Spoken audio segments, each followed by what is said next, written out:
Happy Sunday. As I said before, I wanted to try things new in 2026. And one of the things that I wanted to try to do was try to give, a little time to my faith, which now is I'm trying to read the book. Um, I'm already extremely loyal and faithful to thy Father without the book, but the teachings and learnings I've learned throughout life. But I wanted to take time to do that on Sunday, a little time. And it seems to me like the world is always getting us distracted with things where we can't even take a few times to ourselves. We can barely go to the bathroom without, something happen to be an emergency. And the way I look at it is, these things that are placed upon us, we can't change these things. I don't have a phone number or a text or email to call anybody in charge that what I'm saying is going to make a bit of difference about any of those things at all. So I can take a little time for myself, and the whole world's not going to burn down. Why? Because nobody's listening to what I'm saying, and I have nobody to call to make any change. So I must just roll through it the best way I can. So I can take a little time and make a little time for that. The world will be fine without me for 15 or 20 minutes while I try to be curious about something else. So today, on our lesson learning today, is going to be the first book of Moses, and it's called Genesis. So now we're in chapter 1. In the beginning, God created the heaven and the earth. And the earth was without form and void, and darkness was upon the face of the deep. And the Spirit of God moved upon the face of the waters. And God said, let there be light. And there was light. And God saw the light, that it was good. And God divided the light from the darkness. And God called the light day, and the darkness he called night. And the evening and the morning were the first day. And God said, let there be a firmament in the midst of the waters, and let it divide the waters from the waters.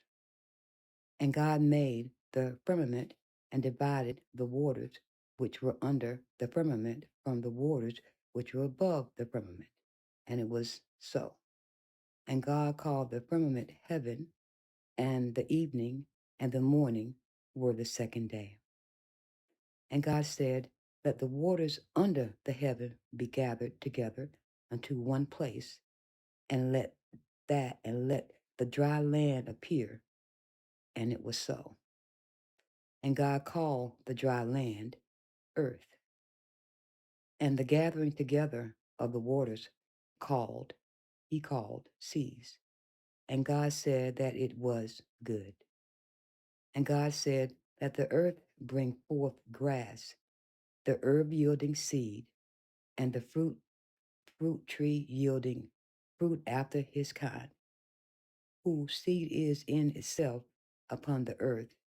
And it was so. And the earth brought forth grass, and herb yielding seed after his kind, and the tree yielding fruit, whose seed was in itself after his kind. And God saw that it was good. And the evening and the morning were the third day. And God said, let there be lights in the firmament of the heaven to divide the day from the night, and let them be for signs, and for seasons, and for days and years. And let them be for lights in the firmament of the heaven to give light upon the earth. And it was so. And God made two great lights, the greater light to rule the day, and the lesser light to rule the night. He made the stars also. And God set them in the firmament of the heaven to give light upon the earth, and to rule over the day and over the night, and to divide the light from the darkness. And God saw that it was good. And in the evening and in the morning were the fourth day. And God said, that the waters bring forth abundantly the moving creature that hath life, and the fowl that may be fly above the earth in the open firmament of heaven.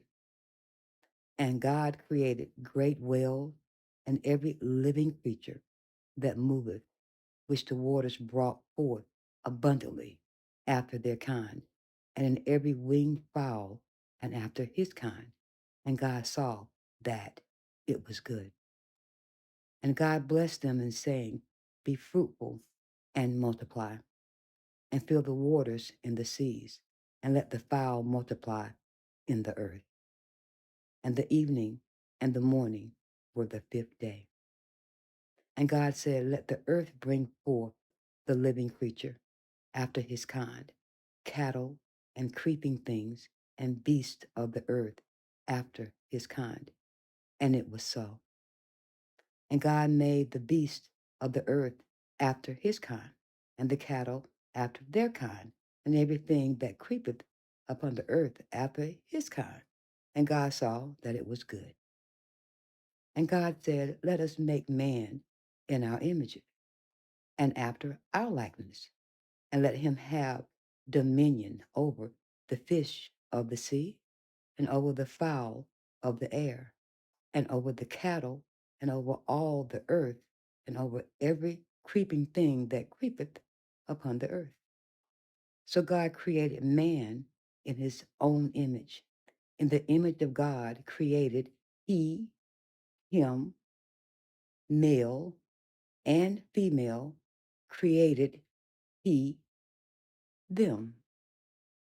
And God blessed them, and God said unto them, be fruitful and multiply, and replenish the earth and subdue it, and have dominion over the fish of the sea, and over the fowl of the air, and over every living thing that moveth upon the earth. And God said, behold, I have given you every herb bearing seed, which is upon the face of all the earth, and every tree in which is the fruit of a tree yielding seed. To you it shall be for meat. And to every beast of the earth, and to every fowl of the air, and to everything that creepeth upon the earth, wherein there is life, I have given every green herb for meat. And it was so. And God saw everything that he had made, and behold, it was very good. And the evening and the morning were the sixth day. Chapter 2. Thus the heavens and the earth were finished, and all the host of them. And all on the seventh day, God ended his work which he had made, and he rested on the seventh day from all his work which he had made.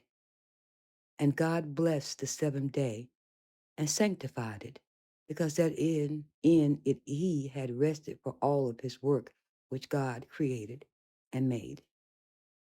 These are the generations of the heavens and of the earth when they were created, in the day that the Lord God made the earth and the heaven.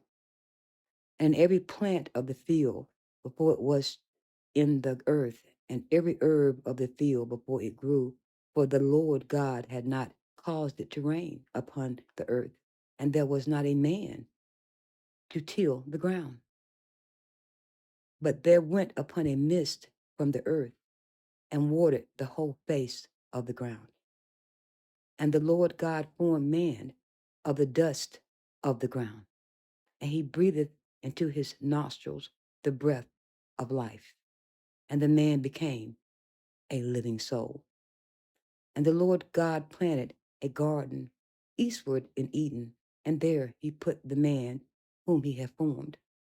And out of the ground made the Lord God to grow every tree that is pleasant to the sight and good for food.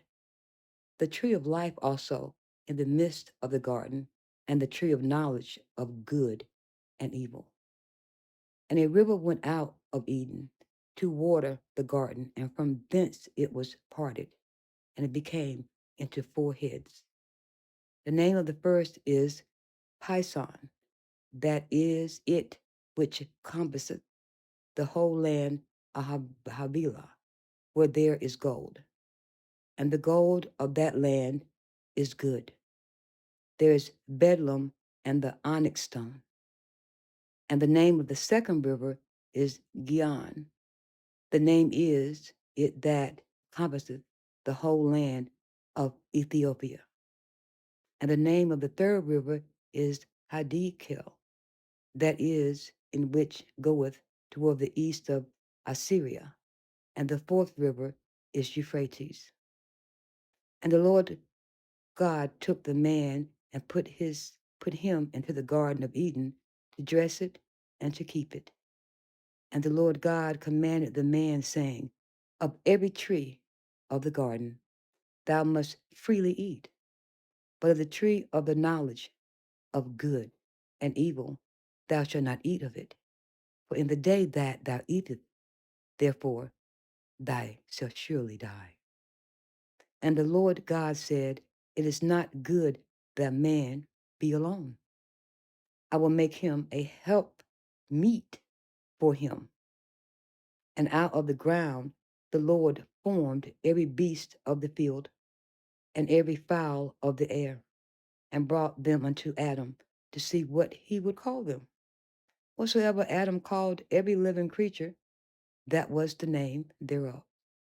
And Adam gave names to all cattle, and to the fowl of the air, and to every beast of the field. But for Adam there was not found an help meet for him. And the Lord God caused a deep sleep to fall upon Adam, and he slept. And he took one of his ribs and closed upon the flesh instead thereof. And the rib which the Lord God had taken from the man made he a woman, and brought her unto the man. And Adam said, this is now bone of my bones, and flesh of my flesh. She shall be called woman, because she was taken out of man. Therefore shall a man leave his father and his mother, and shall cleave unto his wife, and they shall be one flesh. And they were both naked, the man and his wife, and they were not ashamed. Well, I've taken a little time to take it in, and I want to start first with letting you know that I do leave the comments open. However, I'm a curator, which means that I'm not going to respond to the comments, and I don't really look at them. I just look at it from the history as a curator, and unlike other things, this one has to be, you know, put in an audible fashion. But my main purpose for me is to be able to understand what is saying and how it relates to me. So feel free in the comments, to discuss what you like.